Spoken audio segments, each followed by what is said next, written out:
오늘 함께 나누실 하나님의 말씀은 마태복음 27장 57절에서부터 66절까지 말씀입니다. 신약성경 51페이지에 있는 마태복음 27장 57절부터 66절까지 말씀을 다 함께 봉독하겠습니다. 저물었을 때에 아리마대의 부자 요셉이라 하는 사람이 왔으니 그도 예수의 제자라. 빌라도에게 가서 예수의 시체를 달라 하니 이에 빌라도가 내주라 명령하거늘 요셉이 시체를 가져다가 깨끗한 세마포로 싸서 바위 속에 판 자기 새 무덤에 넣어두고 큰 돌을 굴려 무덤 문에 놓고 가니 거기 막달라 마리아와 다른 마리아가 무덤을 향해 앉아있더라. 그 이튿날은 준비일 다음 날이라. 대제사장들과 바리새인들이 함께 빌라도에게 모여 이르되 주여, 저 속이던 자가 살아있을 때에 말하되 내가 사흘 후에 다시 살아나리라 한 것을 우리가 기억하노니 그러므로 명령하여 그 무덤을 사흘까지 굳게 지키게 하소서. 그의 제자들이 와서 시체를 도둑질하여 가고 백성에게 말하되 그가 죽은 자 가운데서 살아났다 하면 후의 속임이 전보다 더 클까 하나이다 하니 빌라도가 이르되 너희에게 경비병이 있으니 가서 힘대로 굳게 지키라 하거늘 그들이 경비병과 함께 가서 돌을 임봉하고 무덤을 굳게 지키니라.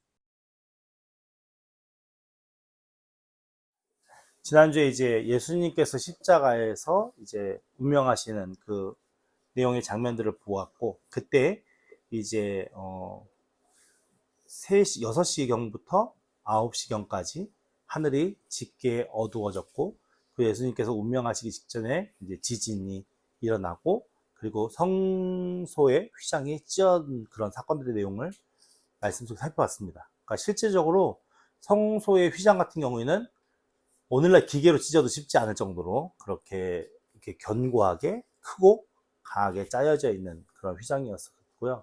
그 모든 일들이 하나님께서 어떻게 보면은 그 아들, 자기 아들 메시아가 그러니까 하나님이 창조한 피조물 인간들을 위하여 희생하는 그 장면의 그 모습 속에서 하나님의 그런 뭐랄까요? 하나님은 우리처럼 감정이 있다라고 꼭 이게 신학적으로 얘기할 수는 없지만 그래도 그런 것을 통해서 메시아이심이 예수님 메시아이심을 많은 사람들에게 확증적으로 보여주셨고 그 실질적으로 그 현장에 있었던 사람들은 진짜 이 사람이 하나님의 아들이구나 라고 고백하는 그런 고백의 장면의 말씀들도 말씀 속에 살펴보았습니다. 근데 이제는 오늘 이제 읽은 제가 말씀을 함께 나눌 본문은 이제 예수님께서 이제 십자가에서 돌아가시고 이제 장례를 치르는 그런 내용의 장면 말씀드립니다. 자, 57절 말씀에 이제 예수님께서 3시에서 6시, 그러니까 우리나라 시간으로 12시에서 오후 3시 사이에, 정오 12시에서 오후 3시 사이에 운명하시잖아요. 그리고 이제 그 후에 이제 날이 이제 저물어 갈 때에 아리마대 요셉, 부자 요셉이라는 사람이, 아리마대 사람이겠죠. 부자 요셉이라는 사람이, 빌라도를 찾아갑니다. 빌라도를 찾아가서 뭐라고 얘기하죠? 시신을 달라고 얘기합니다. 시신을 달라고 하는데, 이 아리마대 요셉이라는 사람을 뭐라고称하냐면, 일단 이 사람의 특징은 부자예요, 부자. 그 당시에 이제 모든 사람들이 알 만큼 큰 부를 가지고 있는 사람이었고, 그도 뭐라고요? 예수님의 제자예요. 다른 복음서에 보면은 이 사람이 공회원으로 나와요. 그러니까 관직에 있는 사람들이에요. 지금으로 얘기하면 그 이스라엘 문화 사회의 산헤드린 공의회의 일원으로 나와요. 그러니까 지위가 좀 높은 사람이겠죠. 근데 지금 예수 그리스도는 왜 죽었죠? 왜 죽임을 당했죠? 예수님은? 신성모독으로 죽었죠. 신성모독은 그 이스라엘 사람들에게 생각하면은 하나님을 모독한 거잖아요. 근데 그 이스라엘 태동이 하나님으로부터 시작된 거잖아요. 근데 그 하나님을 모독했다는 것은 이스라엘 모든 사람이 다 분개하고 화를 낼 수밖에 없는 상황이에요. 그래서 그런 죄목으로 예수라는 사람이 십자가에 달려서 죽었는데 그 예수의 시체를 받아다가 시신을 안장시킨다? 그 예수를 바라보는 다른 부정적인 시각을 가진 사람들이 봤을 때 이 사람은 좋은 일을 하는 걸까요? 나쁜 일을 하는 걸까요? 아주 안 좋은 일을 하는 거죠. 그러니까 이스라엘 문화의 특징에 대해서 제가 말씀드렸잖아요. 이스라엘 문화는 되게 폐쇄적이라고요. 선민 사상을 가진 그런 의식이 있어서 진짜 하나님을 잘 믿는 사람들은 존경을 받고 하나님을 믿지 않는 사람들은 개 짐승 돼지반도 못한 그런 동물 취급도 못 당하는 그런 사회 속에서 이 예수라는 사람이 신성모독으로 죽었는데 그 죽은 시신을 처리한다? 그거는 그 사회에서 매장당할 수 있는 그런 큰 위험을 감수하고 하는 거예요. 근데 이 사람이 왜 우리가 그냥 일반적으로 추정해 봤었을 때 정말 위험 부담이 큰 일을 하는 거잖아요. 왜 이런 일을 할까요? 그죠? 그러니까 이 나름대로 이 예수의 제자라는 이 표현 속에 예수님의 제자는 곧 무엇을 들었습니까? 예수님의 말씀을 들었잖아요. 예수님께서 뭘 말씀하셨습니까? 자신의 고난과 부활에 대해서 분명히 몇 번 말씀하셨어요. 한 번만 말씀하신 게 아니라 계속 예루살렘 성전에 올라오신 후로, 그리고 그 전에도 끊임없이 계속 그 자신의 죽음과 부활에 대해서 제자들과 그를 따르는 추종자들에게 이야기를 했어요. 그래서 우리가 예전에 야고보와 요한의 어머니, 그죠? 그 분이 자신의 나라에 자기 아들을 하나의 우편에 하나의 좌편에 앉혀달라고 얘기했을 때 그 의미가 단순히 부와 명예만을 위해서 그렇게 얘기하는 게 아니라, 그러니까 진짜 그냥 욕심으로 하나님 나라의 큰 자리 찾아 그런 의도가 아니라 그 어머니도 무엇을 알고 있었다고요?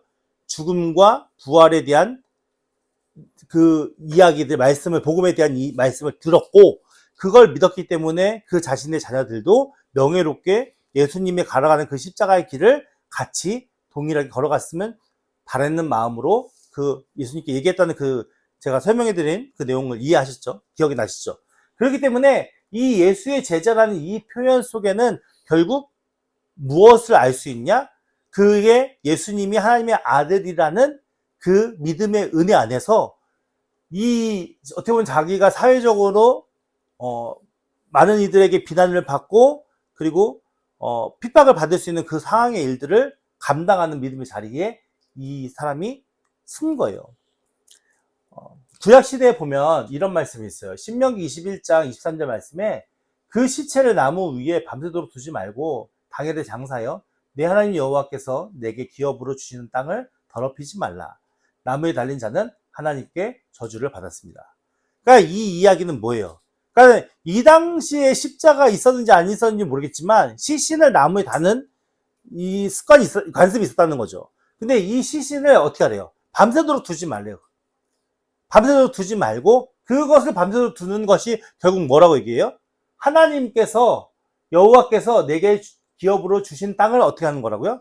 더럽히는 것이다. 그러니까 그 땅에 시신을 두지 마라 이렇게 얘기를 하는 거예요. 그러니까 사람이 죽으면 어떻게 되는 거예요? 장사를 지내는 게 마땅히 하는 거예요. 그게 하나님의 말씀이고 이 죽은 자에 대한 예의라고 생각했던 거죠. 이스라엘 백성들은. 그래서 그 예수님께서 십자가 달려 죽으셨을 때 요셉이라는 사람이 자기가 직접 나서가지고 마리마대 요셉이라는 사람이 직접 나서가지고 빌라도에게 시신을 달라고 하고 그 시신을 이 말씀의 근거에 의해서 시신을 안장시킨 거예요. 빌라도에게 가서 예수의 시체를 달라 하니 이에 빌라도가 어떻게 해요? 빌라도의 입장에서는 되게 찜찜하잖아요. 자기가 신문했을 때 예수에 대한 정확한 제목을 찾지 못했어요. 그런데 이스라엘 사람들과 그 지도자들이 와서 하도 예수를 처형해 달라고 하니까 어쩔 수 없이 처형해 줬거든요. 그랬는데 어떤 사람이 와서 시신을 달라고 하니까 뭐라고 했어요? 쉽게 빨리 해라 할 수 있겠죠. 그래서 그 상황 속에 이 일이 어떻게 보면 빌라도는 빨리 끝내버리고 싶었을 거예요. 상황적으로 봤었을 때 우리가 빌라도라면 추정할 수 있잖아요. 이게 되게 찜찜하고 어떻게 보면 되게 애매한 일인데 그냥 빨리 정리가 되고 끝났으면 더 이상 그거에 대해서 신경 쓰지 않았으면 하는 마음이었을 거예요. 이제 요셉이 시체를 가져다가 깨끗한 세마포에 싸서 시신을 안장하게 되어져요. 근데 유대인들은 시신을 안장시킬 때에 자기의 묘가 있잖아요. 그러니까 우리나라는 1인 1묘잖아요. 봉이 하나 우리는 이렇게 무덤 파니까. 근데 유대인들은 그렇지 않다고 얘기했죠. 가족묘처럼 큰 동굴 안에 시신을 안장시키는 곳이 있고 뼈를 모아놓는 곳이 따로 있다고요. 그래서 맨 처음에 시신을 세마포에 싸가지고 안장시키고 그리고 그 뼈들을 이제 시체가 이게 육신의 살이나 이게 다 부패된 뼈만 따로 모아서 보관하고 그때 이제 하나님이 이제 메시아가 재림했을 때 그들이 그 뼈에 살이 입혀져서 부활한다고 믿었기 때문에 그런 의식이 있었다고 얘기했습니다. 이 시체를 처리할 때 어떻게 하냐면은 처음에 시신을 죽었는지 안 죽었는지를 확인해야 되잖아요. 죽었는지 안 죽었는지를 확인하기 위해서 어떻게 하면 깃털 있잖아요. 깃털, 새의 깃털. 새의 깃털을 입술 위에다가 이렇게 얹어 놓는 거예요. 그러면 새의 깃털은 되게 이게 뭐라 해야 되나 가벼우니까 숨을 쉴 때 흔들리잖아요. 흔들리는 거를 약 8분간 지켜본대요. 흔들리나 안 흔들리나를 8분간 지켜본대요. 8분간 지켜보다가 이제 미세하게라도 흔들리면 안 죽은 거잖아요. 근데 아무것도 안 흔들리지 않으면 죽은 걸로 이제 판정이 되어져서 이제 시신을 데려다 가져다가 처리를 하는데, 이스라엘 사람들이 시신을 처리할 때 일단은 시신을 눕혀놓고 검은색 천을 쌓아서 먼저 그 전에 입고 있던 옷을 다 제거를 한대요. 그리고 다 제거를 한 후에 물로 이제 씻는 거죠. 물로 씻는데 이걸 그 옷을 다 제하는 게 그 부정한 옷을 제하소서, 그리고 그대에게 말하노니 보라 내가 그대에게 부정한 옷을 제하고 정결한 옷을 입혀놓으라, 이런 약간 노래 비슷한 어기를 이렇게 이야기를 하면서 그 옷을 다 제거를 하는 거죠. 그 다음에 이제 미지근한 물로 시신을 다 이게 문지르는 거예요. 시신을 다 문지르면서 뭐라 하면 내가 정결한 물로 내게 뿌렸노니 내가 정결하게 되리라. 이들의 세상은 뭐예요? 죄를 정결하게 하는 게 중요한 거예요. 그죠? 이스라엘 백성들은 죄가 없어야 하나님 나라 가니까. 그러니까 이 장례 절차에서도 그런 장면의 모습들이 나오는 거예요. 우리는 그냥 단순히 이제 깨끗하게 씻어서 우리가 이제 뭐죠? 의복을 입혀서 장례를 치르지만, 이들에게는 시신을 일일이 하나씩 이제 기존에 입고 있던 옷을 제하고 그리고 몸을 씻는 그 모든 과정들이 정결 의식에 해당하는 일들인 거예요. 그게 그렇게 정결 의식을 한 후에 다 이제 닦고 몸을 이렇게 세운대요. 수직으로 세워서 찬물로 이제 머리부터 발끝까지 쫙 부어 내리는 거죠. 그리고 나서 세마포를 깔고 그 위에 놓고 세마포 옷을 입혀서 깨끗하게 정결하게 그렇게 되어서 하나님 나라에 입성하기를 바라는 마음으로 이런 세마포를 깨끗하게 사는 거죠. 그 과정 속에 이제 향유도 하면서 시신의 부패나 그런 것들을 잘 조절할 수 있게끔 그렇게 하는 거죠. 그래서 이렇게 깨끗한 세마포를 싸서 무엇을 바라는 거예요? 부활을 기대하면서 이 모든 장례를 치른다는 것을 우리가 살펴볼 수 있겠죠. 자기가 판 무덤 말씀드렸죠. 그러니까 자기가 판 부자니까 자기의 새 무덤이 있었고, 그 무덤에 이제 큰 돌을 굴려서 이제 무덤에 가져가요. 우리나라가 우리 이스라엘 사람들의 무덤 속에 도굴꾼이 있었을까요? 없었을까요? 없었을 것 같죠. 근데 실제로 도굴꾼이 있었대요. 그러니까 약간 의식이 예전에 우리가 이집트 파라오 이런 게 보면은 파라오가 살아 생전에 썼던 그런 물품들을 같이 넣어서 그게 도굴꾼이 막 파헤쳐서 왕이 죽은 무덤에는 막 황금 같은 게 많이 나와서 막 그런 일들이 있잖아요. 그러니까 이들도 비슷한 문화권에 있었기 때문에 이 사람들의 사후 세계를 위해서 그러니까 생활했을 때 썼던 물건들을 같이 넣기도 했대요. 그게 실질적으로 도굴꾼이 있었던 거예요. 우리나라도 마찬가지지만. 그래서 큰 돌로 무덤을 막는 거예요. 도굴꾼들이 못 들어가게. 근데 이 방법이 두 가지가 있는데, 하나는 뭐냐면은 무덤 앞에 큰 동그란 돌을 굴려서 열었다 닫았다 하는 거죠. 열었다 닫았다 하는데, 이게 돌이 동그라면 조금만 밀어도 굴려갈 거 아니에요. 그걸 방지하기 위해서 밑에다가 돌을 껴놓는 거예요. 이렇게 원 밑에 돌이 굴러갈 레일이 있고, 레일 그 홈을 파서 홈 안에다가 돌을 껴놓으면 이게 이렇게 딱 물려 있으니까 이게 큰 힘으로 다시 반대편으로 밀어서 빼내고 굴러야 돌아가는 거죠. 이런 구조가 있고, 또 하나는 뭐냐면은 동그랗게 구멍을 파가지고 동그랗게 만들어 놓고 그 앞에 네모나게 만드는 거예요. 이 바깥의 원은 움직이지 않게 해놓고 네모나게 이게 자른 돌만 뺐다 넣었다 할 수 있게 딱 맞춰서, 그래서 도굴꾼들이 침범하지 못하게 하는 거거든요. 그래서 이 당시에는 그런 문화가 있었다고 해요. 그래서 이들을 통해서 큰 돌로 무덤에 놓고 그렇게 지켰던 거지. 예수님의 무덤이, 그 자신들의 무덤들이 해치지 않아지도록 도굴꾼에 의해서. 근데 거기에 누가 온 거예요? 막달라 마리아와 다른 마리아가 무덤을 향해 와서 이제 앉은 거. 장사가 이제 다 무덤에 안장을 시켜 놓은 다음에 막달라 마리아는 누구예요? 네, 예수님의 엄마. 그러니까 자기 아들이 갑자기 십자가의 처형을 당해서 나무에 달린 자마다 다 하나님께 저주받는다고 그러잖아요. 제일 처참한 모습으로 제일 끔찍하게 죽임을 당했으니 얼마나 충격이 컸겠어요. 근데 이 막달라 마리아와 다른 마리아, 예수님을 따라다녔을까 안 따라다녔을까요? 그죠? 계속 따라다녔어요. 이들은 뭘 알고 있죠? 그쵸? 예수님의 죽으심과 부활에 대한 말씀을 분명히 들었을 거예요. 그가 무덤가에 앉아 있었던 거예요. 제일 먼저 발견한 사람도 이 사람들이잖아요. 부활을 제일 먼저. 그러니까 눈에 보이는 현상은, 눈에 보이는 상황은 가장 처절하게 절망적인 상황인 거예요. 그죠? 자기 아들이 하나님의 아들이라는 성령으로 잉태된 아들이잖아요. 마리아는. 예수님이 태어날 때부터 하나님의 은혜를 입은 자로서 그 모든 신비스러운 하나님의 일에 대해서 경험한 자가 예수님의 생애 속에서 십자가의 죽으심과 부활에 대한 말씀을 들었을 때에 그냥 흘렸을까요? 태어난 것도 기적인데 그 말씀을 허투루 듣지 않았을 거란 말이에요. 그러니까 지금 이 마리아와 다른 마리아는 무덤을 향해 앉았다는 이 의미는 내 아들이 죽었으니까 비통함과 원통함과 애달픔으로 거기 앉아있었던 게 아니라 결국은 뭘 기다린 거예요? 부활할 거예요. 가장 절망적인 상황에도 뭘 믿고 있는 거예요? 하나님의 약속의 말씀을 믿고 있는 거예요. 가장 기대할 수 없고 소망할 수 없는 그런 절망적인 순간에서도 지금 뭘 믿고 인내하고 기다리고 있는 거예요? 아무도 해결해 줄 수 없어요. 어떤 누구도 그 문제를 해결해 줄 수 없어요. 어떤 누구도 그 아픔을 이해해 줄 수 없어요. 어떤 누구도 이들의 그 고통스러운 그런 가슴 아픈 상황을 헤아릴 수가 없어요.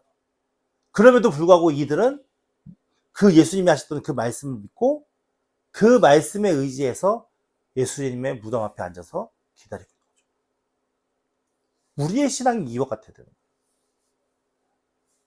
마리아는 실질적으로 그 모든 일을 겪었다고 그래서 가능하다고 하지만 이 다른 마리아는 무조건적으로 마리아만 따라서 다녀서 그랬을까요?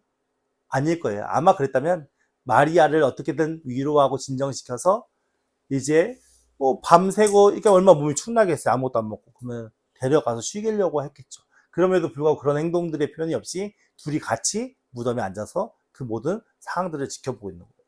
그러니까 이들의 믿음이 오히려 제자들의 믿음보다 훨씬 좋은 거죠. 우리가 바라봤을 때는. 우리의 믿음이 약속의 말씀을 믿는 거예요. 하나님께서 이루실 것이다. 하나님께서 그 모든 약속을 행하실 것이다. 라는 그 믿음이 우리 안에 있어야 우리가 뭘 할 수 있는 거예요. 우리 주변의 상황이 아무리 처참하고 부정적이고 아무리 고통스럽고 힘들게 돌아간다 할지라도 우리 안에 그 믿음이 우리가 그 삶을 인내하며 견뎌나가며 살아갈 수 있게끔 역사하시는 삶의 현장이라는 것을 알 수 있는 거죠. 그 이튿날 준비일 다음 날이라 대제사장들과 바리새인들이 함께 빌라도에게 모여 이르되, 그러니까 이 날에 지금 대제사장들과 바리새인들이 함께 빌라도에게 와서 얘기하는 게 뭐냐면, 주여 저 속이던 자, 예수님을 얘기하죠. 저 속이던 자가 살아있을 때 말하되 내가 사흘 후에 다시 살아나리라 하는 것을 우리가 기억하노니. 그러니까 지금 누구도 안다는 거예요. 대제사장들과 바리새인들도 알아요. 뭐라고요? 사흘 후에 다시 살아나리라는 것을. 그 말을 대제사장들과 바리새인들도 들었다는 얘기예요. 그럼 이들은 지금 뭘 할까봐 지키는 거예요? 살아날까봐 지키는 거예요.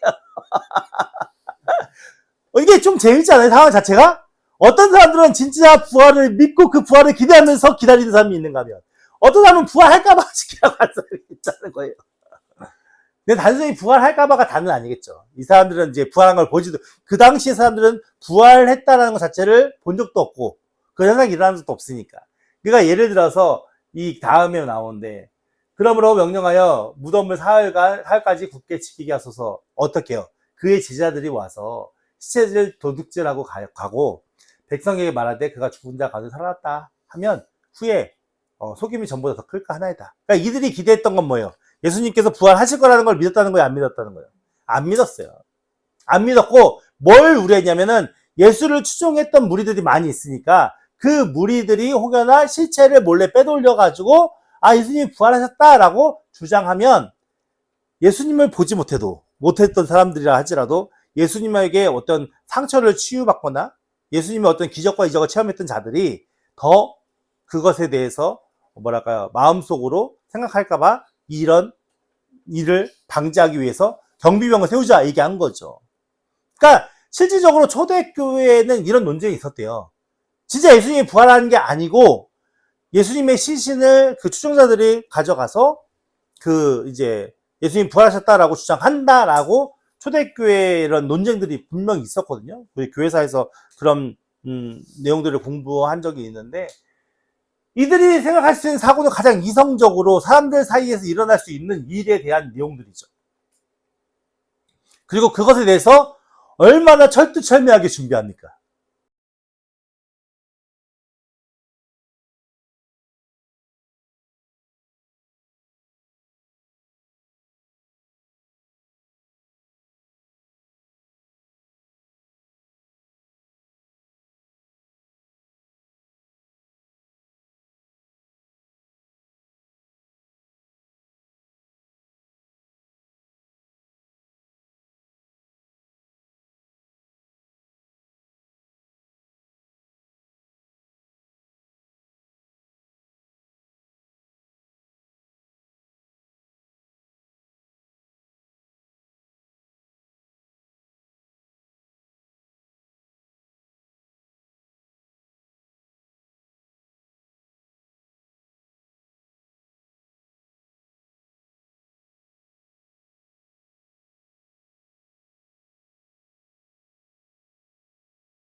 부활을 준비하는 자들에게 이보다 더 최악은 없는 거예요.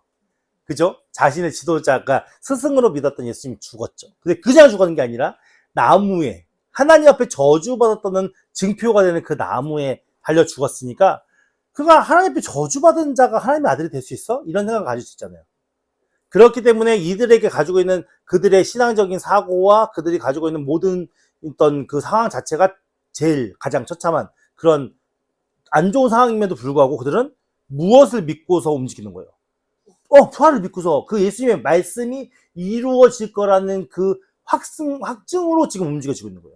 다른 그룹은 예수님이 부활할 거라고 믿었는데 그 부활이 실제 일어나지 않을지라도 혹시나 일어날 수 있는 상황을 철저히 대비하는 거예요. 인간적인 면에서. 근데 그들은 누구보다도 하나님의 말씀을 잘 안다는 사람들이었고 하나님을 잘 섬긴다는 사람이었고 하나님의 뜻대로 순종하는 사람들이라고 했던 그 민족의 지도자들이었어요. 그러니까 우리가 어떤 위치에 있느냐가 중요한 게 아니라는 걸 알 수 있겠죠. 내가 큰 위치, 높은 위치에 있는 것이 중요한 게 아니라 내가 오늘 어떤 위치에서 살아가든 내 위치에서 얼마나 우리 약속의 말씀을 믿으며 살아가느냐가 중요한 거죠.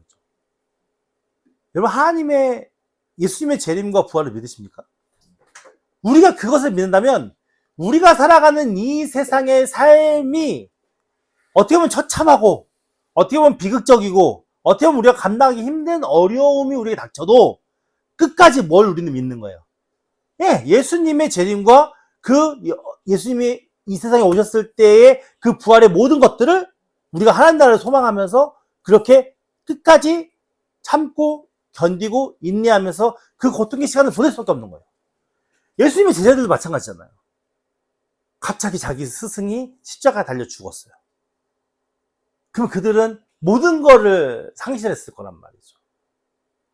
그 기간이 지나야 그 십자가에서 죽었던 시간과 그리고 부활의 시간까지 기다려야 그 기간이 아무리 고통스럽고 힘들더라도 그 기간이 지나야 부활이 이루어지고 그 부활의 약속이 그들에게 새로운 하나님의 놀라운 능력으로 나타날 수 있는 거죠.